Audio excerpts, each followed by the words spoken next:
আজকে কিশোরগঞ্জ জেলার ত্রিবার্ষিক সম্মেলন বিগত 9 বছর পর আজকে এই সম্মেলনে আমরা অনেক উৎসাহ উদ্দীপনা নিয়ে আমরা আজকে জেলা সম্মেলনে অংশগ্রহণ করতে এসেছি।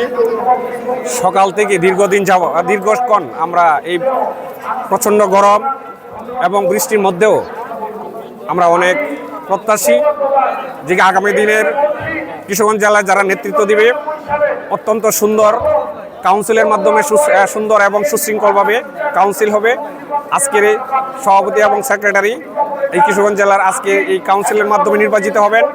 আমরা প্রত্যাশা করি আগামীতে ওনারা বাংলাদেশ জাতীয়তাবাদী দল বিএনপিকে সুন্দর সুশৃঙ্খলভাবে প্রত্যেকটা মানুষের ঘরে ঘরে পৌঁছে দিবে। এটাই আমাদের আজকের এই প্রত্যাশা।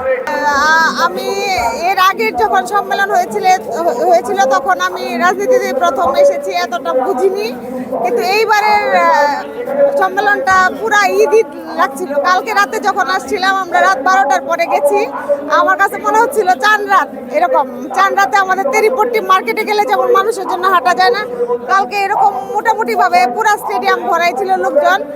ঈদ আমেজ, আশা করি যোগ্য লোকই আসবেন।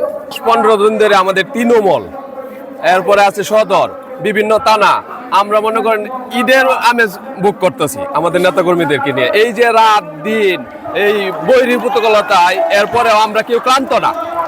9 বছর পরে এই যে আপনারা দেখতেছেন এই পরিবেশ, শুধু আমরা কর্মী বলতে না, সাধারণ মানুষও এটা ঈদের মতো মনে করতেছে আর কি।